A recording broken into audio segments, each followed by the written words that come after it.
Assalamualaikum warahmatullahi wabarakatuh. Perkenalkan, nama saya Rizky Khairunisa, NIM 11911717101,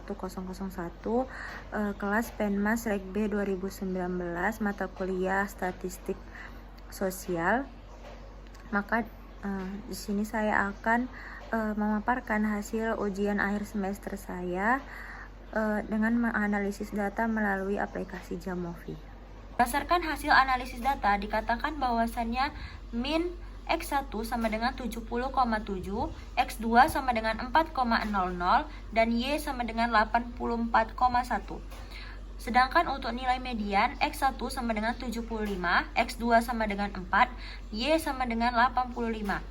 Dan untuk hasil modus, X1 sama dengan 65,0, X2 sama dengan 3,00 dan Y sama dengan 75,0. Syarat suatu data berdistribusi normal jika P lebih besar daripada 0,05.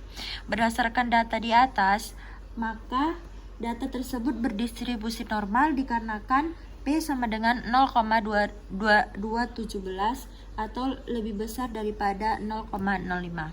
Di kolinearitas berdasarkan pada nilai FIP lebih kecil daripada 4 berarti tidak menunjukkan multikolinearitas dan model regresi tidak dapat diinterpretasikan. Selanjutnya, uji asumsi homoskedastisitas, yaitu varian dari residual harus homogen.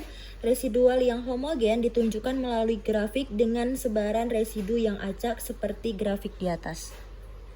Berdasarkan nilai R2 dapat ditafsirkan bahwasannya model 1 menggambarkan bahwa variabel X1 dan X2 dapat dijelaskan dengan satu prediktor sebesar 77,8%. Selanjutnya, model 2 menggambarkan bahwa variabel X1 dan X2 dapat dijelaskan dengan dua prediktor sebesar 86,8%. Hal ini berarti model 2 lebih kompleks dan bisa menjelaskan lebih banyak tentang variabel Y. Berdasarkan hasil analisis dapat disimpulkan bahwa normality test syarat suatu data berdistribusi normal jika P lebih besar daripada 0,05.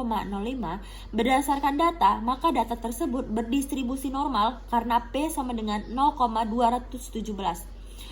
Untuk residual plot, residual yang homogen ditunjukkan melalui grafik dengan sebaran residu yang acak. Untuk kolinearity statistik, uji kolinearitas berdasarkan pada nilai VIF. Nilai VIF lebih kecil daripada 4 berarti tidak menunjukkan multikolinearitas dan model regresi tidak dapat diinterpretasikan. Untuk model fit measures, model 1 menggambarkan bahwa variabel X1 dan X2 dapat dijelaskan satu prediktor sebesar 77,8%.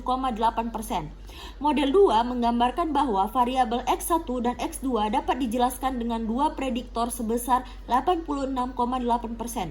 Hal ini berarti model 2 lebih kompleks dan bisa menjelaskan lebih banyak tentang variabel Y. Selanjutnya, untuk model koefisien digunakan untuk membuat persamaan garis regresi, di mana persamaan garis regresi Y sama dengan A tambah B1X1 tambah B2X2, Y sama dengan 53,056 tambah 0,550 dalam kurung X1 tambah minus 1,944 dalam kurung X2. Berarti pada variabel X1 nilai P lebih kecil daripada 0,05 sehingga tingkat intelijensi adalah prediktor yang signifikan. Pada variabel X2 nilai P lebih kecil daripada 0,05 sehingga tidak masuk kelas adalah prediktor yang signifikan. Tabel ini digunakan untuk membuat persamaan garis regresi. Persamaan garis regresi Y sama dengan A tambah B1X1 tambah B2X2. Y sama dengan 53,056 tambah 0,550 dalam kurung X1 tambah minus 1,944 dalam kurung X2. Berarti pada variabel X1 nilai P lebih kecil daripada 0,05 sehingga tingkat intelijensi adalah prediktor yang signifikan. Pada variabel X2, nilai P lebih kecil daripada 0,05 sehingga tidak masuk kelas adalah prediktor yang signifikan. Baiklah, demikian hasil analisis data melalui aplikasi Jamovi untuk menjawab pertanyaan dari ujian akhir semester pada mata kuliah Statistik Sosial. Assalamualaikum warahmatullahi wabarakatuh.